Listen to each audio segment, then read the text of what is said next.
السلام علیکم، کیسے ہیں آپ؟ سب ٹھیک ہے؟ فٹ ہے؟ نئی ویڈیو کے ساتھ آپ کی خدمت میں حاضر ہوں۔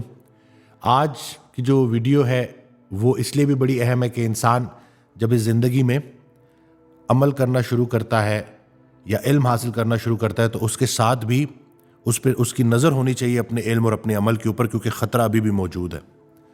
اور وہ ایسے ہے کہ اللہ تعالیٰ سے جب انسان دعا کرتا ہے کہ یا اللہ میرے علم میں اضافہ فرما، تو علم تو اللہ دے دیتا ہے لیکن عمل نہیں ہوتا۔ تو اس لیے علم کے ساتھ عمل بھی مانگنا چاہیے۔ علم آپ کو اللہ نے دینا شروع کر دیا، اس کے ساتھ اب عمل ہونا شروع ہوتا ہے۔ اب شیطان کیا کرتا ہے؟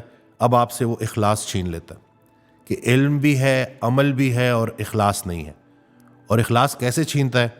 کہ نیکی کا تکبر، نیکی کا دکھاوا، شرک خفی، کہ لوگوں سے داد وصول کرنے کے لیے نیکیاں کرنا شروع کرتا ہے بندہ، کیونکہ اس کو اپنی تعریف اچھی لگنی شروع ہوتی ہے۔ صحابہ کرام کو جب کوئی جو ہے ان کی تعریف کرتا تھا تو ان پہ ذرا ناگوار گزرتی تھی، کیونکہ وہ نیکی خالصاً اللہ کی رضا کے لیے کیا کرتے تھے۔ اور جب وہ ان کو کوئی اصلاح کے لیے کوئی بات کرتا تھا تو بڑی توجہ سے سنتے تھے۔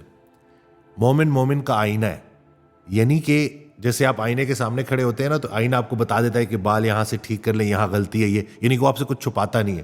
اسی لیے خالصتاً اللہ کی رضا کے لیے ایک بھائی کا دوسرے بھائی کی اصلاح کرنا نا، یہ بھی بہت بڑی نیکی ہے۔ تو ان کو جب کوئی اصلاح کے لیے بات کرتا تھا تو وہ توجہ سے سنتے تھے اور اپنے اندر بہتری لے کے آتے تھے۔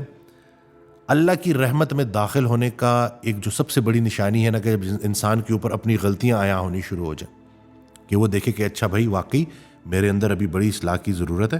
اور کوئی بندہ بھی اگر اس کی اصلاح کے لیے ان کو بات کر رہا ہے، نصیحت کر رہا ہے، خاص طور پہ بڑے، تو وہ توجہ سے سنتا ہے اور اس کے اوپر عمل کرتا ہے۔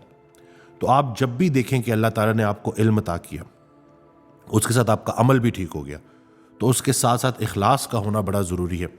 حضرت واصف علی واصف رحمۃ اللہ نے اس کا بڑا آسان فارمولہ بتا دیا کہ اس دن میں آڈیو سن رہا تھا، اس میں ارشاد فرماتے ہیں کہ دو کام کرنا چھوڑ دو، ایک جو دکھا نہیں سکتے اور دوسرا جو دکھانے کے لیے کرتے۔ یعنی کہ تنہائی میں کیے ہوئے غلطیاں، گناہ کے، جس میں آپ کو پتہ ہے کہ جیسے اشفاق احمد صاحب کی بڑی پیاری بات ہے کہ گناہ کرنے سے پہلے بندہ ادھر ادھر دیکھتا ہے، اوپر نہیں دیکھتا۔ تو اپنی تنہائی کو کلمہ پڑھانا ہے، اپنی تنہائی کو مومن کرنا ہے۔ تو ایک تو وہ کام چھوڑ دو جو دکھا نہیں سکتے، ٹھیک ہے، زندگی میں جو ہے آسانی ہو جائے گی، اخلاص آ جائے گا۔ دوسرا جو کام دکھانے کے لیے کرتے ہو وہ چھوڑ دو، یعنی کہ دکھاوے کے لیے۔ آج کل سوشل میڈیا کا دور ہے، نیکی کر فیس بک پہ ڈال، اور اس سے لوگوں کے اندر نا اپنی ایک تعریف پیدا ہو جاتی ہے کہ وہ اپنے آپ کو بہت بڑا سمجھنے لگتے ہیں۔ ایک اللہ کے بہت بڑے بزرگ تھے، ان کے پاس ایک شخص آیا، وہ بیٹھے ہوئے تو باہر، تو ان کے ساتھ ہی نا جو گلی کا ایک کتا تھا وہ بھی بیٹھا ہوا تھا، تو بالکل سائڈ پہ سامنے نا، تو وہ ایک شخص آیا، ان کی تعریفیں کرنا شروع کر دی اور کہا کہ حضرت آپ کتنے نیک ہیں، آپ کتنے عظیم ہیں، اللہ نے آپ کو کیا مرتبہ دیا ہے، اور یہ اور وہ۔ تو وہ اتنی ان کے اوپر وہ تعریف ناگوار گزری کہ انہوں نے اس شخص کو روکنے کے لیے کہا کہ میں کہاں اچھا ہوں، مجھ سے تو یہ گلی کا کتا اچھا ہے جس کا حساب نہیں ہوگا۔ انسان تو جب اس نے سانس لینا شروع کر دیا ہے تو اب وہ اپنے اعمال کا جواب دہ ہے، اور جو سچی نیت کے ساتھ اللہ کے لیے نیکی کرتا ہے اس میں تکبر نہیں آ سکتا، وہ دوسروں سے تعریف نہیں وصول کرتا۔ فتح مکہ جب ہوا تو صحابہ کرام پریشان تھے، رو پڑے۔ تو لوگوں نے پوچھا کہ بھئی آپ کو تو فتح مل گئی، تو آپ پریشان کیوں ہیں، رو کیوں رہے ہیں؟ تو انہوں نے جواب دیا کہ ہمیں ڈر ہے کہ کہیں اللہ نے ہماری دنیاوی کوششوں کا جو محنتیں ہم نے کی اس کا نتیجہ دنیا میں تو نہیں دے دیا۔ تو یہ ہے آپ کی اس دنیا کی حقیقت کہ انسان جب اس دنیا کا رہ جاتا ہے نا، تو پھر اللہ تعالیٰ اس ملاوٹ کے ذریعے آہستہ آہستہ اس کی زندگی سے تمام برکتیں چھین لیتا۔ کیا وجہ ہے کہ آج کل انگزائٹی، ڈپریشن اتنی کامن ہوتی جا رہی ہے؟ اس کی وجہ یہی ہے کہ ہم سمجھے نہیں ہیں اسلام کے فلسفے کو۔ میں نے پہلے بھی ایک ویڈیو میں جو ہے یہ بات کی، مجھے بڑی پیاری لگی تھی کہ یا اللہ مجھے اس دانائی سے بچا جو رونا نہ سکھائے، یعنی کہ ایسی دانائی کہ جو آپ کے دل کو سخت کر دے اور آپ کو لوگوں کا درد محسوس نہ ہو، ایسی دانائی سے پناہ مانگو۔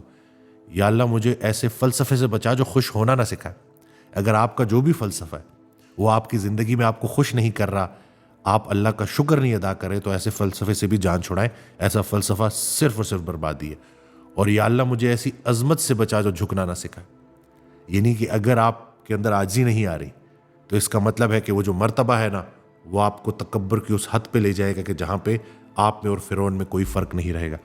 تو اللہ پاک ہمیں عمل کرنے کی توفیق دے۔ یہ ویڈیوز آپ سب کے لیے ہیں۔ انسان چلا جاتا ہے، پیچھے یہ ویڈیوز رہ جاتی ہیں, لوگوں تک انشاءاللہ یہ خیر کا کام کرتی رہیں گی.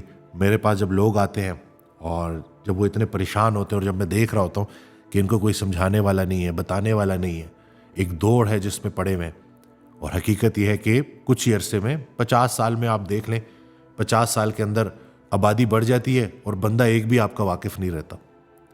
مکان بڑے سے بڑے ہو رہے ہوتے ہیں, آبادیاں بڑھ رہی ہوتی ہیں, 40 لاکھ سے 50 لاکھ آبادی ہو جاتی ہے, لیکن آپ کی گواہی دینے والا کوئی نہیں ہوتا, آپ کا پیارا, آپ کا واقف کوئی نہیں ہوتا. تو یہ ذرا سا اگر زندگی کی حقیقت کو سمجھا جائے نا, تو جو جتنا عرصے کا سٹے ہے نا, یہ شکر کے ساتھ اور خیر کے ساتھ گزر جائے گا. کیونکہ کہانی وہی اچھی جس کا انجام اچھا ہو, اور انجام کن کا اچھا ہوگا؟ جو خالصاً اللہ کی رضا کے لیے نیکی کرتے ہیں, مشکل آئے تو اس پہ صبر کرتے ہیں, نعمتوں میں لوگوں کو شریک کرتے ہیں, اور عاجزی کے ساتھ زندگی گزارتے ہیں. تو بس اللہ پاک عمل کرنے کی توفیق دے. ویڈیو شیئر کرنا نہ بھولیے گا. کوئی ٹاپک جس کے اوپر آپ ویڈیو بنانا چاہتے ہیں ہم سے, تو ہمیں ضرور بتائیے گا. دعا میں یاد رکھیے گا. اللہ حافظ.